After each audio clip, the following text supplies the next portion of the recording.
I'm Andrea Donsky, host of New Hope Network Soapbox Series, and today I'm here with Dr. RuthAnn Lobos, lead veterinarian for Castor and Pollux. Welcome to the show, RuthAnn. Hi, welcome. Thank you so much. I'm so excited to be able to share some of the nutritional nuggets about Castor and Pollux with the audience. And we are super excited to have you. Okay, so let's start with question number one. What should we be looking for when selecting a pet food? Sure. This is a really, really confusing topic for a lot of people, and no surprise because this is one of the fastest growing industries out there right now. But as a practicing veterinarian, there are kind of some really key pieces of information that I like to share with my clients and then with people around the world that I get to talk to. And one of them is to look for a phone number on the back of the bag. So it's not a requirement to have that on the label, but it's certainly something really, really important whether you just want to know why they put a golden retriever on the front of the bag instead of a Labrador, or you have a really intense question, that there's someone to answer your questions on the other end of the line. And the second thing I would say to look for is what's called the AAFCO Nutritional Adequacy Statement. And that is a mouthful, I know, pun intended. But AAFCO, what that is, it's the Association of American Feed Control Officials. And they set guidelines out on what life stage and what species each food is formulated for. So you want to make sure that you're feeding, one, a dog food to a dog, and that it is formulated for, if it's an adult dog or a puppy or an all life stage, that it's got that statement on the back of the bag. And the same thing for our cats, whether they're kittens or adult cats and you're feeding them for maintenance or for growth, you want to make sure that that AAFCO statement is on that bag. And so those are really the two key pieces of information that I talk to my clients and my pet parents out there about looking for when they're selecting a pet food. Now, when it comes to ingredients, I'm very familiar when it comes to human food and certain ingredients that we absolutely should be avoiding. What about when it comes to pet foods and treats? What ingredients should we absolutely avoid when we're looking for a good brand? Yeah, that's a great question. And really, I kind of almost like to flip that one around. So it's not so much what should we be trying to avoid, but what we should be trying to include. And so a lot of that is actually going to ladder back up to making sure that the team of experts that puts that recipe together truly understands the nutrients that ingredient is providing. So a lot of times I'll equate how we feed our pets to almost how you feed an infant. And so they have to get all of their complete and balanced nutrition through whether you're feeding formula or nursing or whatever it may be. That's how they get their primary nutrition. And that's the same for our pets. That one interaction that every pet parent has with their pets every single day is mealtime. And so we want to make sure that the recipe that we're putting in their bowl is complete and balanced for their particular species. So you want to make sure you're feeding your dog food and your cat food, as well as their life stage, because each life stage is going to be a little bit different in what nutrients they require. So for example, our puppies and kittens need higher protein levels than, say, our adult dogs and cats do. And so really looking to make sure that team of experts that puts those ingredients together is providing all of those exact macro and micronutrients that our cats and dogs need.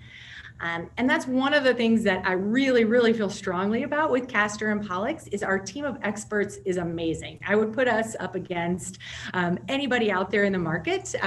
We have been in this industry for decades, and it's not something we just got into because it is rapidly growing and people are adopting cats and dogs and bringing them into their families.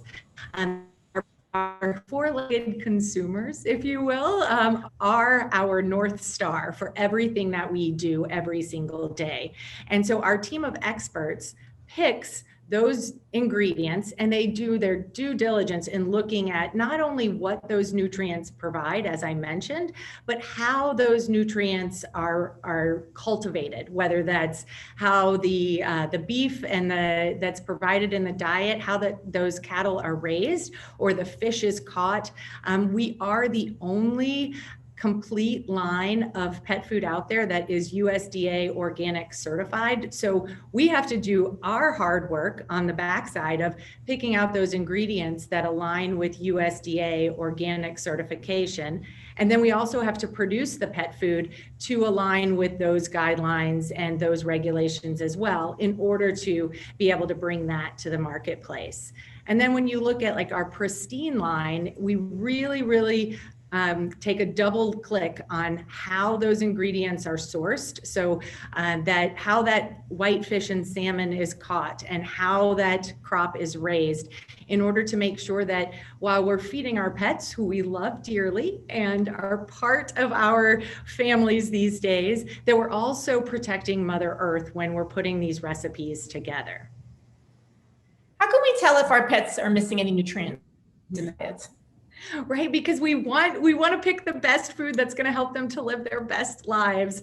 And while it's not very, I would say, exciting to talk about, I think one of the key ways is to actually look at what's coming out the back end, right? So as you know, our GI tract and on the human side is so very important in indication of overall health and well-being. And the same goes for our pets. With 70% of their immune system in their GI tract, we want to make sure that that is in tip-top shape and that the nutrients that we're providing in those recipes is allowing the digestive tract to do their job and get all of those really good nutrients into the body to make strong muscles and a shiny hair coat and have a good vibrance to them. And those are some real indications from a pet parent perspective that their pet is doing well on the diet. But certainly the poop that comes out the backside is another really good sign of making sure they're absorbing all of those nutrients from the ingredients that we put in there